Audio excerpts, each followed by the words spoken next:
한민족과 중국인의 차별성. 12. 동복. 14. 북방 기마민족의 상징 동복. 홍산 문화 초기는 기온이 농사에 적합하였지만 후대 즉 하가점 상층 문화 때부터 기후가 바뀌어 돼지가 발견되지 않고 양 염소들이 발견된다. 이는 기후변화로 농경지가 광대한 초원지대로 바뀌었기 때문인데 이곳에서 기마 생활을 기본으로 했다는 것은 자연스러운 일이다. 기마로 생업을 유지하던 기마 민족에게는 자신들만의 특성과 생존법, 의식이 있기 마련이다. 그중 가장 잘 알려진 것이 말에 갖고 다니는 동복이다. 기원전 8에서 7세기 무렵에 출현하여 기원 후 5에서 6세기 무렵에 소멸되는데 유목민족의 특성상 매우 넓은 지역에 걸쳐 발견되고 있다. 원래 동복은 유목민들의 상징적인 유물로도 간주되며 유목 부족장들에게 바쳐지는 것이다. 동복의 원래 용도는 정화의식을 행할 때 고기를 삶는 데 쓰는 대형 화분 형태의 동제용기로 무리 중에서 족장으로 추대되면 동복을 받아 항상 말 한 장에 얹어놓고 다닌다. 일반적으로 30cm 정도의 작은 항아리처럼 생겼는데 대형 동복의 경우 높이는 50에서 60cm이고 무게는 50kg이 넘는 것도 있다. 한국에서는 두 가지 형태로 발견된다. 첫째는 금관과 함께 한국의 대표적인 유산으로 간주되는 국보 제91호의 기마인물상 토기이다. 기마인물상 토기는 신라의 경주 근교인 경상북도 경주시 노동동 금령총에서 1924년에 출토되었는데 높이 23.5cm, 길이 21.5cm이다. 기마상의 주인과 하인이 말을 타고 있는데 이들의 뒤쪽에 동복을 갖고 있다. 말 엉덩이 위에 소처럼 생긴 것이 바로 동복이다. 둘째는 김해박물관 등 여러 박물관에서 보이는 흉노식 동복이다. 동복은 기본적으로 스키타이식과 흉노식 두 가지로 분류된다.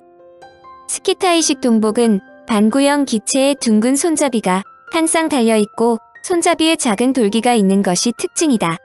반면 흉노식 동복은 신발형 기체의 고든 직사각형의 손잡이가 한 쌍 달려있고 손잡이에는 작은 돌기가 있는 것과 복잡하고 화려한 장식이 있는 것이 있다. 동복은 내몽골의 오르두스 지방에서 다수 발굴되었고 기원전 1세기부터 기원 후 1세기까지로 추정되는 몽골의 수도 울란바토르, 북방 약 100km 노윤산 지역에 있는 노인울라 고분군을 비롯하여 북몽골 지대의 도르닉나르스, 알타이 산맥의 데레츠고에 볼가강 유역의 오도가와 그 지류인 가마강 유역의 페룸, 서울 아래 보로쿠타 지방, 남러시아 돈강 유역의 노보체르카스크, 헝가리, 프랑스, 독일에서도 발견되었고 중국의 북부 초원지대에서 발견된다. 헝가리, 프랑스, 독일에서 동복이 발견되는 것은 게르만 민족 대이동을 촉발시킨 훈족이 이들 지역을 점령했기 때문이다.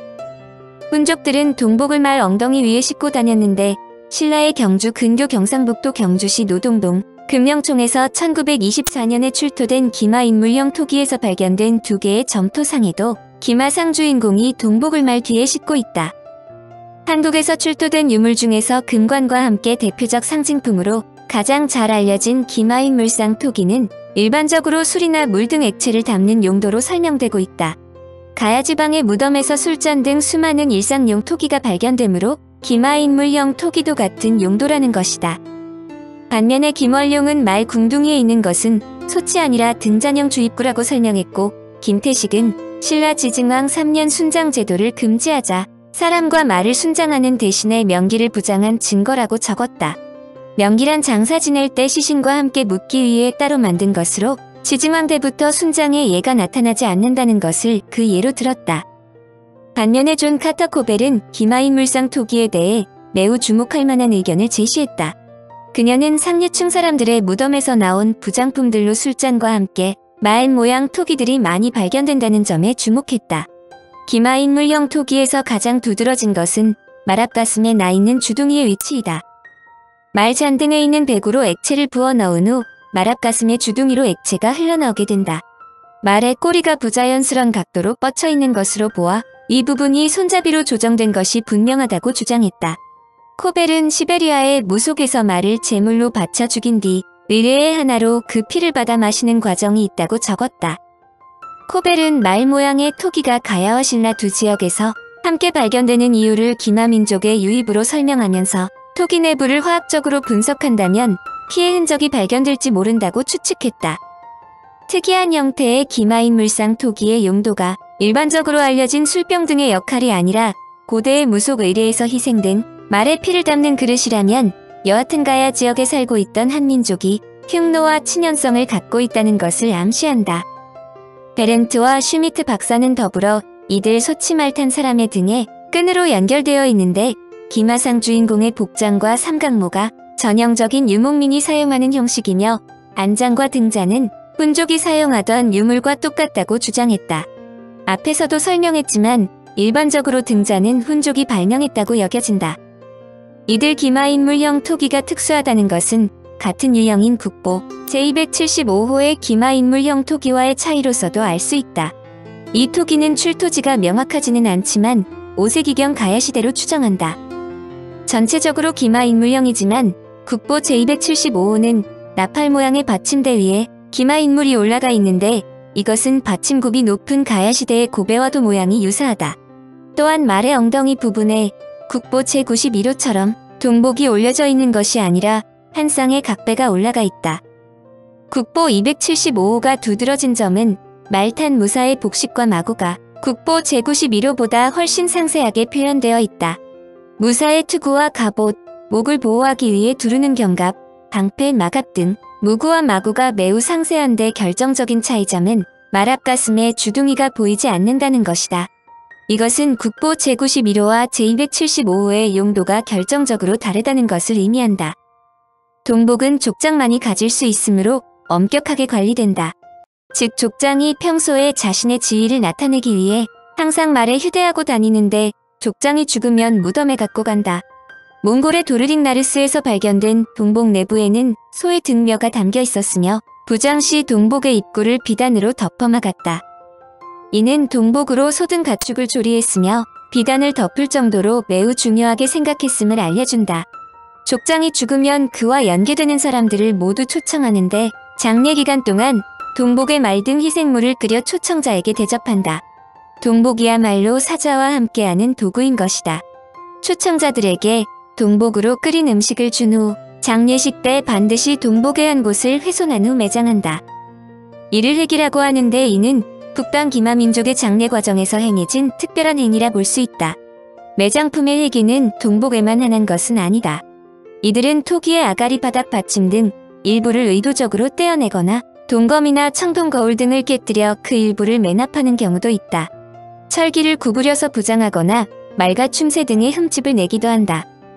이러한 회기 풍습은 생명이 없는 물건인 토기, 동기, 철기 등에도 영혼이 존재할 것이라는 고대인들의 믿음에서 비롯된 것으로 생각된다. 피장자를 위해 물건에 다른 영혼을 불어넣기 위해서는 어떤 변화를 주어야 하는데 북방 기마 민족들은 물건을 훼손하는 것이 그런 목적에 적합하다고 생각했다는 뜻이다. 이와는 달리 죽은 영혼이 생전에 사용하던 물건에 대한 애착 때문에 다시 현세로 찾아올 것에 대한 두려움에서 유물을 의도적으로 훼손했다는 의견도 있다. 즉 유물을 훼손함으로써 유물의 본래 기능이 없어져 영혼이 돌아오는 것을 방지할 수 있다는 것이다. 여하튼 학자들은 이러한 회기 행위를 통해 장례 행위에서의 부정을 덜어버리는 동시에 죽음에 대한 공포감으로부터 해방되고자 했던 것으로 인식한다. 국내에서 발견되는 동복도 이와 같은 절차를 거쳤음은 물론이다. 몽골 국립박물관의 에릭젠 박사는 흉노의 족장 금무덤이 거의 모두 도굴되었음에도 동복이 발견되었다는 것은 고고학적으로 기적이나 마찬가지라고 말했다. 여하튼 동복은 북방 유목민족이 활동하던 세계 각지에서 발견되는데 동복에 있는 문양이 한반도에서 출토되는 유물의 문양과 유사하다는 것도 주목되는 사항이다. 흉노의 일족으로 375년 게르만 민족 대이동을 촉발시킨 훈족이 사용한 동복의 아가리에는 도형화된 나뭇잎들이 섬세하게 세공되어 있으며 훈족의 귀족 부인의 장식 머리띠와 관에도 비슷한 장식이 있다. 그런데 한국에서 발견되는 금관의 경우 나무 형상 출자형과 녹각 형상 녹각형이 주요 부분을 이루고 있다. 녹각 형상은 스키타 이문화 등 북방 기마민족이 사용한 유물에서도 자주 나타나지만 직각수 지형 입식은 신화에만 나타나는 독창적인 형태인데 훈족의 동복에서도 같은 형태의 문양이 나타난다. 나무 형상의 입식은 북방 초원지대의 자작나무를 형상화한 것으로 수지형이라고 부르기도 한다. 북방의 유목민들은 우주 개념을 이해하는데 결정적인 존재로 순록사슴과 우주수목을 차용했다. 고대 신화에 의하면 우주순록의 황금뿔 때문에 해가 빛난다고 하며 순록사슴은 그 존재와 함께 햇빛의 운행 과정을 나타낸다. 경주에서 발견되는 금관의 해신의 금빛 비상을 사슴뿔 형상으로 정교하게 옮겨놓은 것을 알 수 있다. 이러한 방식은 527년 새로운 불교 신화가 그 자리를 대체할 때까지 지속되었다. 또한 금관에 나타나는 나무는 평범한 자연의 나무가 아니라 영험한 힘을 가진 나무로 우주수목이라고 불린다. 지표에서 제일 높은 우주의 한 중심에 버티고 선 구조물로서 고대인들이 상상했던 하늘, 즉 천을 향해 상징적으로 뻗어오른 나무를 말한다. 코벨은 이들 나무가 북방 지역에서 많이 자라는 자작나무라고 설명한다. 그녀는 남한 지역이 북방 지역과는 기후가 달라 흰자작나무가 잘 자라지 않는데도 흰자작나무를 금관의 중요 요소로 장식했다는 것은 제조자들이 북방 지역에 살았던 흔적이라고 인식했다. 추운 기후에 잘 자라는 자작나무는 높이 20m에 달하고 나무 껍질은 흰색이며 옆으로 얇게 벗겨지고 작은 가지는 자줏빛을 띤 갈색이며 지점이 있다. 잎은 어긋나고 삼각형 달걀 모양이며 가장자리에 불규칙한 톱니가 있다. 뒷면에는 지점과 더불어 매개개 털이 있다. 나무 껍질이 아름다워 정원수 가로수 조림수로 심는다.